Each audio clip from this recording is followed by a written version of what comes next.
이번엔 야권 얘기로 넘어가 보도록 하겠습니다. 앞서 지지율 얘기할 때 마저 다 하지 못했던 윤 전 총장 행보를 또 이어갈 텐데 오늘은 코로나19 방역 최전선에 있는 간호사분들을 만났어요. 네, 뭐 저는 좀 아쉬운 게 국민에게 듣겠습니다였잖아요. 그렇다면은 민생 행보를 쭉 했으면 차라리 어땠을까? 그러니까 지금 뭐 아까 말씀드렸던 그 수많은 본인 리스크의 그 발언 리스크보다 이렇게 현장에서 고생하시는 간호사분들이라든지 방역 현장, 그 다음에 지금 이제 소상공인들 어려운 분들 이런 행보들을 쭉 차라리 계속 이어갔으면 오히려 지지율이 이만큼 떨어지진 않았을 거다. 좀 그런 점에서 윤석열 전 총장의 과연 그 전략이 있느냐.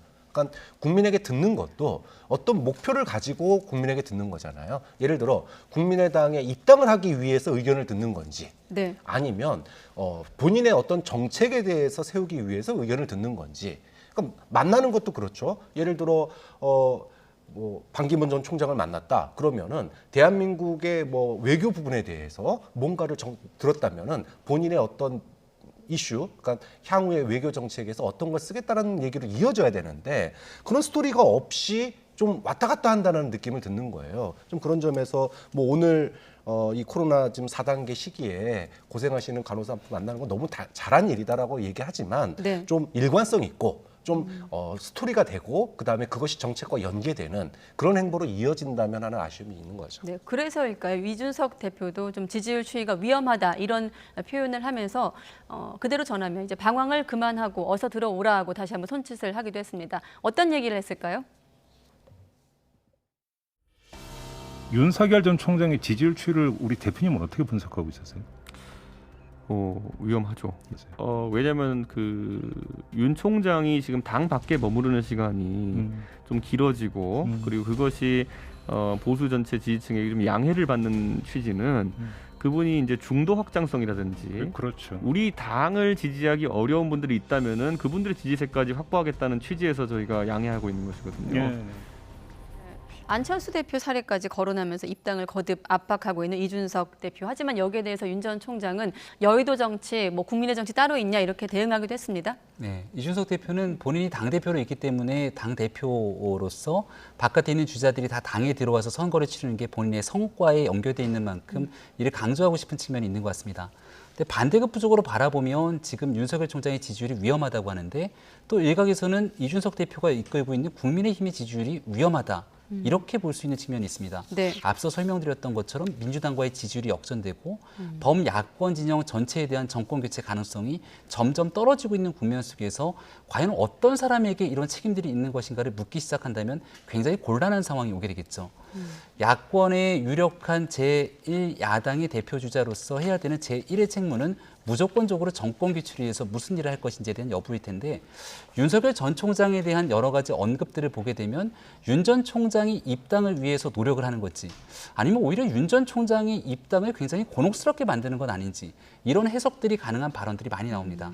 이런 얘기들은 벌써부터 국민의힘 당 내부에서부터 나오고 있는 얘기들이기 때문에 네. 지금부터는 정권 교체를 위해서 국민의힘뿐 아니라 밖에 있는 모든 사람들까지 힘을 합칠 수밖에 없는 국면 아니냐라고 하는 지지층들의 고민, 조언들을 좀 깊이 새겨야 될 때가 아닌가라고 저는 생각합니다. 네, 국민의힘 얘기 나온 김에 사실 윤 전 총장 지지율이 정체를 겪고 좀 하락기를 겪고 있지만 또 마땅히 국민의힘 당내 주자들의 지지율도 변화가 좀 없거든요. 어떻게 좀 이 부분은 해석하고 계십니까? 뭐 당연히 뭐 아직은 여론의 중심이 언론의 지금 보도량이 네. 민주당의 경선 국면이다 보니까 아무래도 이제 민주당 주자들에게 쏠려 있고요. 네. 그러다 보니까 사실은 그동안의 야당의 어떤 그 언론 노출도를 가장 많이 올려준 게 윤석열의 입당 관련이었거든요. 그런데 이게 정해졌습니다. 당분간 입당하지 않겠다라는 거예요.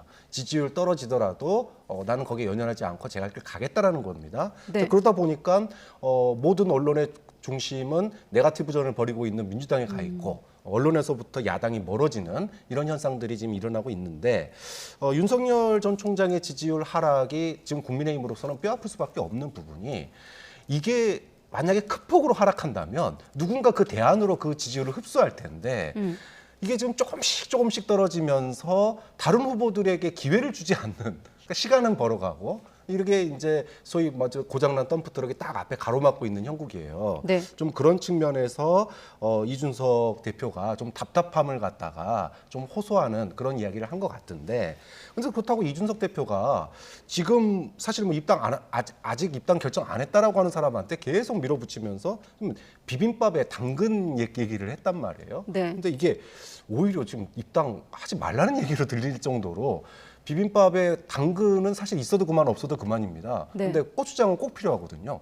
정말로 윤 전 총장을 지금 입당을 하길 원한다면 비빔밥에 고추장 같은 역할이다, 이 계란 같은 역할이다 이렇게 얘기를 해야 되는데 당근이라고 얘기하는 거 보면 윤 전 총장에 대한 기대감, 지지율 하락 이거에 대해서 굉장히 심각하게 바라보고 있거나 좀 기대를 조금씩 접는 거 아니냐 이런 우려까지 나오고 있어요. 이준석 대표의 어떤 기존의 입장이 좀 변화가 느껴진다고 보시는 거군요. 그러니까 이준석 대표가 말을 갖다가 실언을 한 건지 아니면 윤 전 총장에 대한 실망감을 표현한 건지는 모르겠지만 정말로 입당을 얘기하려면 당근이라고 얘기하면 안 됐다라는 거죠. 좀 그런 측면에서 뭔가 지금 이제 삐걱거리는 얘기가 나오기 시작한 거 아니냐. 이 출발점은 당연히 윤 전 총장의 지지율 하락 때문에 나온 거거든요. 좀 네. 그런 측면에서 국민의힘 내부의 지금 상황이 녹록지가 않다라는 걸 보여주는 거죠. 네, 이 얘기에 대한 김병민 위원 생각까지 한번 들어볼 필요가 있을 것 같은데 어떻습니까? 윤 전 총장의 공개 행보 초기와 지금과 비교해서 국민의힘 이준석 대표의 입장 변화가 느껴지는 게 있으신가요? 뭐 거의 저는 비슷한 맥락이라고 봅니다.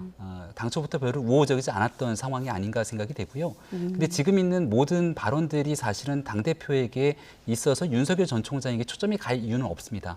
오히려 이준석 대표가 지금 잘 끌고 가야 되는 형국들은 코로나19의 위기 상황 속에서 아직도 추가 경정 예산안이 정리가 안 되고 있습니다. 그럼 이 문제를 과연 국민들을 위해서 어떻게 해결할 것인지에 대한 목소리가 제대로 보이지 않고 있죠. 네. 청해부대의 집단 감염으로 엄청난 대한민국의 사변이 벌어지게 됩니다. 여기에 대한 제1야당의 목소리가 과연 어떻게 나타나고 있는지.